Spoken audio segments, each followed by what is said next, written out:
Morning, everybody.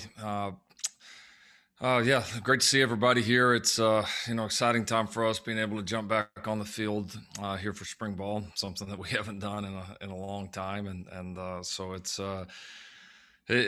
exciting that the team's done very very well throughout this initial off season period. Really really like you this team in a lot of areas. We've seen some signs of being a pretty mature team, and I think there's a lot of anticipation both from the players and coaches of getting back on the field here for spring ball. Obviously it's something that we missed last year. I think everybody recognizes the opportunity it is for us to develop as a football team and for these guys to continue their development as players. And so I think we've got a great plan together, and it looks like, at least right now, from a COVID protocol standpoint, that we're going to be close to business as usual.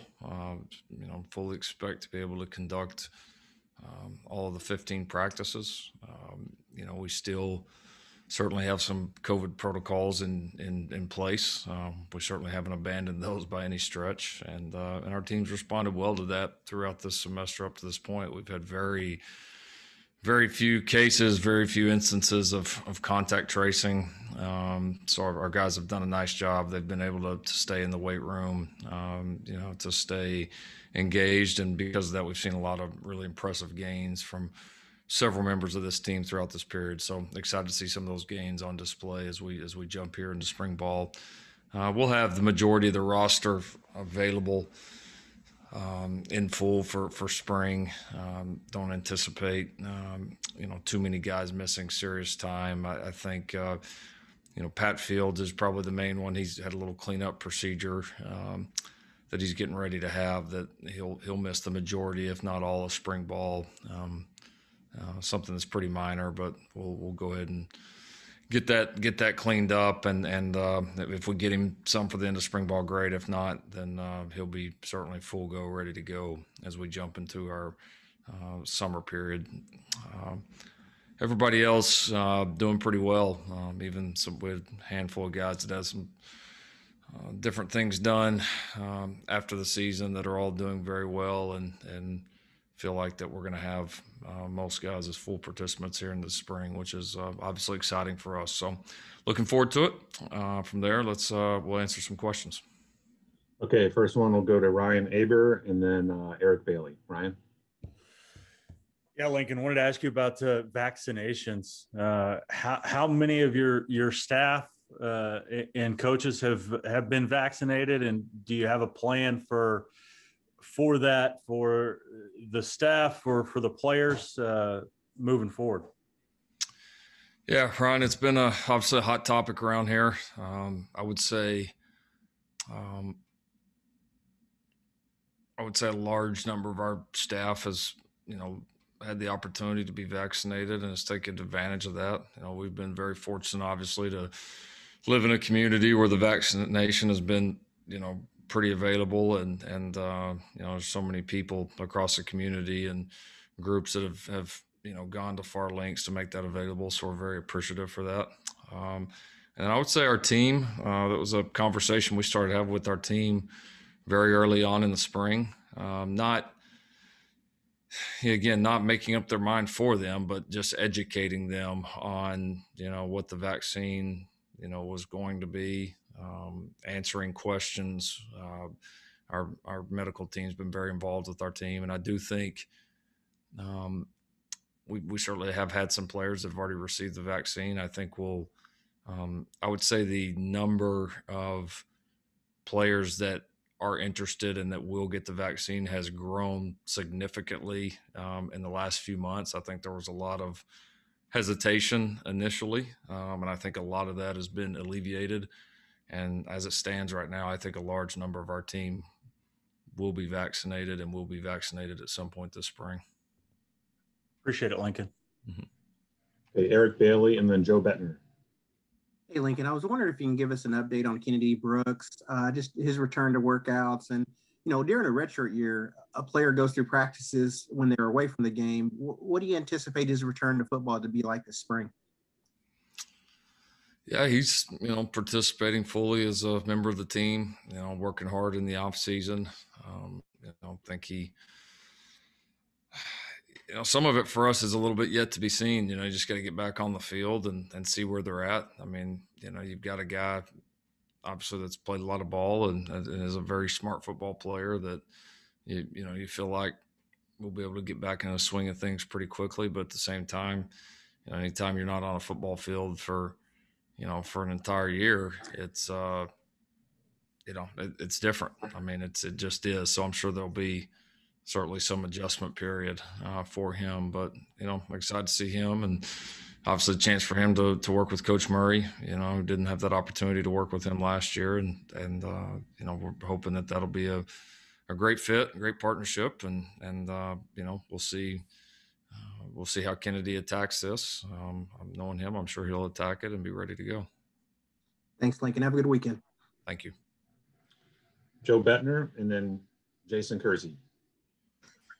Yeah, Lincoln, going to be another spring, obviously, where you can't have official visitors. I'm curious, I know you're kind of a wait and see kind of guy, but is there any growing optimism that this summer are you going to finally be able to get recruits on campus? And curious how those efforts are going just internally. No, I think there is optimism. I think there's, I think the thing we have right now that we haven't had this entire time is I think there's a kind of an end in sight as far as the dead period. I do think there's a real effort to, be able to end the dead period in June and resume visits. And so we'll see how it goes. That's certainly something we're planning for the possibility of, and which will be unique. We haven't typically, featured just a ton of summer visits here, but if the June period does open up, then it'll be something we'll have to reassess and make a part of our plan. Let's go to Jason Kersey and then Mason Young. Yeah, Lincoln, despite losing Ronnie, when you look at what you guys have coming back on the defensive line, it seems like pretty impressive depth you've got back. But I was curious about so many of those guys can play different places along the line. Do you go in with Isaiah, Jalen, some of those guys in certain positions now, or do you just sort of let them work everywhere until you find the right combination? How are you going to sort of assess that? Yeah, there'll be a starting point for each guy, but you're right. We have a number of guys that, whether by kind of their mental capacity to play multiple positions or the physical skills or a combination of both, and best case scenario, we do have a number of guys that are going to have the ability to move around, and that's something we've taken pride in. I think just the creativity up front, being able to, within our base scheme, being able to create the different mismatches and put ourselves in kind of the best matchups that we possibly can up front is something that we pride ourselves on here defensively. We do, and matchups change week to week. They change in game, and we're able to attack those pretty seamlessly. And so now it's exciting. And now you've got, a handful of guys now, that now this is, kind of year 3 for them in this system, and they're starting to get very comfortable with what we're doing and assignments. And you can just tell all of that's a little bit smoother. So I would expect we'll have, we've had several guys the first couple of years here and in this defensive system, but I think we'll have more this year that are able to move around, which will, hopefully make us better and more dangerous. Thanks, Lincoln. Okay, Mason Young and then Bob Brisbillo. Yeah, Lincoln, I was just wondering if you would be comfortable to address Spencer Jones's situation. And just your update on that, since we haven't heard from you on that previously. Yeah, he's back with us. Still a few things he can't do from a health perspective, but back as a full member of the team. And as I understand, that process is still ongoing, so we'll continue to educate ourselves as it goes on. But he's back, full functioning member of the team, doing well, and teammates we're certainly happy to have him back. Okay, Bob Brisbillo and then John Hoover. Lincoln noticed, Stacy, Jalen, Kennedy all officially back. can you maybe sort of talk about the conversations you had to have with those guys in order to have them back on the team again? Yeah, I mean, some of that started, when they made the decisions to opt out, in the first place, and us trying to get a gauge of kind of their plans, and then, we were, periodically checking in with the guys throughout the season last year to make sure their intention was still to be back here, and I think those guys were all checking in with us to make sure that our intention was still to bring them back here. So I think kind of was both sides. It was such a new situation that both sides, I think, were in a way kind of feeling out, the process of how it would go. But obviously there was kind of a breaking point around signing day last year where we had a pretty to the point conversation with all three, just making sure that, they were fully intent on coming back. We knew that Jalen was, because he elected to come back, obviously, and start practicing with us on the scout team during the bowl prep. So we knew he was coming back, but we had conversations with the other guys. Their intention was to come back, and we we got them back, and they're, it's kind of, honestly, now it's honestly kind of like it never happened. You almost kind of forgot about it and just kind of back to business as usual. Okay, John Hoover, and then Garen Emig. Hey, Lincoln, you know me, you got to ask about quarterbacks. Last year, Spencer didn't get a spring. He got kind of a twisted up off season. And I think because of that contributed to the fact that he started one place and then was able to grow consistently throughout the season. Now that he's got a spring to really build on that season that he finished with last year, what kind of growth do you expect from him? I expect him to improve a lot. No doubt about it. And then there's so many areas for him to grow. We've really challenged him physically to make some of the gains that we feel like that he is capable of making and needs to make. And that's that comes now from a guy that's, been through an off season where, so many guys, when they get here in an off season, it becomes almost about survival or just kind of doing, just kind of making it. And then a lot of times you see guys as they go further on in their careers, the off season goals for that player become a little more intentional, this is exactly what I'm trying to accomplish. And,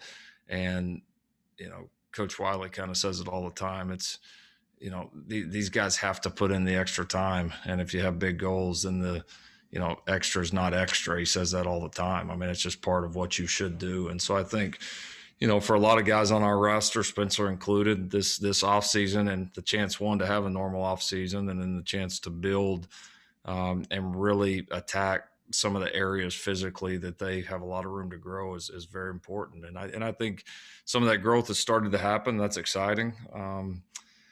So certainly that's been an area that we've challenged Spencer, and I think he's, really started to push and challenge himself maybe more than he has in the past. And so there's certainly a lot of things on the field to continue to work with. There's going to be new skill sets at the skill positions. There's going to be new offensive linemen to communicate with, new running backs. I mean, it's the same offense, but it'll continue to evolve, and there'll be a lot of differences that he's going to have to continue to get comfortable with. So I'm excited for him because I think there is so much potential growth, and be excited to attack it together.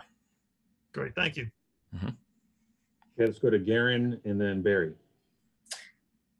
Lincoln, the vaccines have given everyone reason to be optimistic about where all of this is headed, given the last year.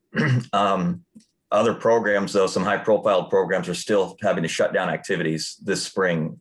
Do you use what others are dealing with your kids as a reminder to continue to be vigilant and sort of stay the course? Oh, absolutely. Absolutely. I mean, I think it creates a sense of reality for us, without a doubt, and people are going to be more conservative in an off season as far as the threshold to shut something down. I mean, we get that. But at the same time, we can't have some false sense of security that this thing is over and we can just go back to not wearing masks or not distancing or not doing any of that. We've we still, have our facility. Basically, we're still using the entire facility. I mean, still meeting in the same areas that we did in the fall, which were to promote, those same things, distancing and not too many people in one space, all of that. So, I mean, we're still harping on it, certainly. It's and I think the thing for us is, we and the players, the staff and the players both agree how critical this offseason and spring ball period is for us. I mean, for kind of all the reasons that we've listed here before. And so if we put ourselves in a position where we have to shut down, we're putting ourselves at a major disadvantage. We're going to hurt guys' growth as players. We're going to hurt our growth as a team. So, we got to stay the course. And some of the examples across the country certainly are things that we can use to point to and hopefully we can learn from without having to experience ourselves. Real quick, can you clarify the testing? Is it the same as it was during the season? It's not. No, it's not. It's reduced. We're still testing every player on our roster. Each player is still being tested multiple times throughout the semester, but it's, we're certainly not testing 3 times a week, like we were during the season. So we're trying to kind of find that fine line, and I think our medical staff's done a great job. Okay, thanks. Mm-hmm. Harry Trammell and then Kerry Murdoch. Yeah, Lincoln, since we last talked to you, Kansas made a coaching change. That scandal erupted. Concerning the issue of sexual harassment or just being a decent person, how much do you have to monitor that within your organization and remind people and educate them or whatever might be needed? How much you have to stay on top of that, even if you've got what you consider a pretty good culture going on? No, it's a great question. I mean, obviously that's become such a important topic, and rightly so, over the last several years. I would say this, our athletic department's been very proactive in the education of all staff members. We have required yearly Title IX training that we do, that are fairly intense sessions. Something we regularly discuss both with our team and our staff. I mean, certainly you'd like to sit there and think that, you hire people with great character and hire the right people that you don't have to worry about those things. But I think that's, I think it's got to go a step further, which I think is kind of what you're referencing. You can't just say, well, I know I hire great people, I don't have to look at this. I think that's the wrong way to look at it. I think, you've always got to have checks and balances. You've always got to have a culture, I think, of where if there is an issue going on, even if it's behind the scenes or somebody else, another employer hasn't seen it, that there's a culture that people can come talk to somebody and express any issues that could be going on. And so, we've certainly tried to do that, make sure our employees know that. And then certainly just making sure every employee here knows where the line is. And then if they cross the line, that there's going to be direct consequences. So it's, we take it seriously, and that starts from our athletic department and our president on down. Kerry Murdoch and then James Hale. Hey, Lincoln, I was wondering if you could talk about your receiver room going into spring, a very talented group, but, a bunch of guys that really have yet to take that next step.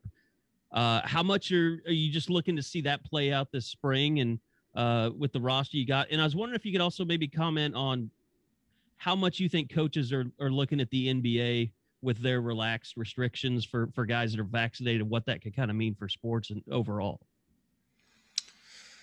Yeah, on the receivers, I would say, honestly, some of the, I think it'll be some of the most interesting position battles that we have this spring. That frankly for us was a position, by and large, although we had some great moments, that was a position that we weren't real thrilled about the way we played last year, and know that we can play better there. We know that we can coach better there. I mean, all of the above. It's something we've just all got to do a better job with. And part of that is, again, we had some great moments from that group, but part of it is we have such a high standard for the play of receivers here at Oklahoma, which just the standards are really, really high. And we believe we got the people in this building to to play and perform at those standards. So it'll be fun. We're gonna move some guys around, create some interesting, I think, position battles. I think we've got some really well-defined goals for that group, for the individuals. We've a lot of our offseason with those guys has been kind of dedicated to challenging them in the areas that we weren't as good as we needed to be, and really finding guys that are going to attack those areas and turn those maybe what were weaknesses into strengths. And those are going to be the guys that we play with. So we certainly, I would say more than any position on the team right now, that is going to be a just true blank slate. I mean, we told the guys from day one when we came back that we're wiping everything that any of you guys have ever done, and we are starting with a clean blank slate. We're going to do a better job coaching that position. We're going to really attack it, and those guys have had a great offseason so far, so I can't wait to see them on the field and see how these battles unfold. Second question on the vaccines. Yeah, I mean, I think we started creating that,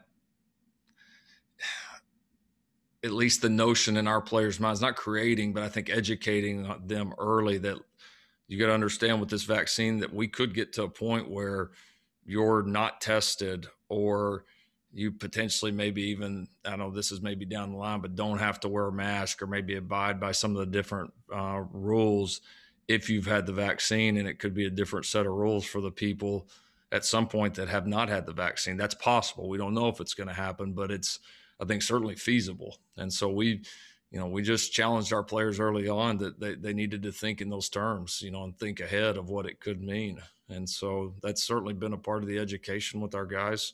And I think it could have a huge impact. Obviously, on testing, I think it could have a huge impact on, how many people are able to come into the stadium and watch us play. And so, it's, so far, I think it's been the responses to the vaccine have been in large very, very positive. And I think they, could have a great impact on both the kind of the inner workings of college football and then certainly the game days as well. Okay, we've only got time for two more. We'll go to James Hale and then Josh Calloway. Lincoln, in your offensive line, you brought in some guys. It's going to create some great competition, both at guard, with the transfer guys you brought in and things like that. You talked about maybe you'll open things up at wide receiver. How about offensive line, where you seem to have a lot of good players that are going to battle for playing time? Yeah, very, very similar. Very, very similar, and in some ways similar to the question about the defensive line earlier, and that I do believe we've got a number of guys in there that could play multiple positions. And, whether it's guys that can swing and play both guards, I think we've got a couple of guys that are going to work at center that also have the ability, and we'll get reps at guard as well. We have a couple of guys like Eric Swenson and Tyrese Robinson that can play both guard and tackle. And so it'll be really interesting to see how it unfolds. I don't know that I can remember a spring that, you look at it and you try to, maybe look ahead and think what could the, that starting group of offensive linemen look like by the time we get to fall. And man, it could literally go like 20 different directions. I mean, it really could, because like I said, there's just so much flexibility. And then there's a lot of unknown, with the two transfers and with a couple of these young guys in here that I think have really taken some steps. And then obviously we'll get a couple more guys in here when June rolls around. So be fun to see it evolve. I think it's got a chance to be a talented group, another group that's, I think had a little bit of a chip on their shoulder here this offseason, and a lot of competition, which is, as a coach, you love those two things. Thanks, Lincoln. Mm-hmm. Okay, last question this morning, Josh Calloway. Yeah, Lincoln, just wanted to ask about the secondary, just expectations for that unit, and I guess how important the spring is for, guys like Woody Washington, DJ Graham, guys who didn't get to have a spring last year. Obviously, I imagine will be expected to be big contributors, once the season comes around. Yeah, absolutely. In another position, again, a little bit the theme here that there is some unknowns, and there's a lot of talent. There's new faces. There's going to be a lot of competition. I think the safety positions to start off, it'd be fun to see how they play out. And obviously, with Pat not going through the majority, if not all, of spring, it's going to open up a lot of reps for several guys to get looks in there. I think, some really intriguing guys. You see some guys that have been in the program like a Bryson Washington, that's had some reps, had a chance to be behind the scenes a little bit. That's going to get an opportunity to really shine. You got, some new guys coming in like Key Lawrence and Billy Bowman, Jordan Mukes. I mean, kind of those guys that you can't wait to just get out there and see what they're all about. I think Jeremiah Cordell is one that we're really excited to see this spring, that really closed the season strong and has had a tremendous offseason. Guy we've got a ton of confidence in right now at that nickel spot. And and then the corner is very interesting as well. Again, some guys, that didn't play a ton, that you feel like are, this is kind of their time when they can start to make a move. But Josh Eaton certainly in that category. Jaden Davis has had a really good offseason. Can't wait to see him. Certainly expect a lot of growth out of DJ and Woody both. And then, we've got a couple newcomers in there with obviously Latrell and a couple others. So it'll be fun to see. It really will. Justin Harrington back from injury. There's a lot of different combinations. There'll be a lot of competition in that group, but it should be a fun group to watch.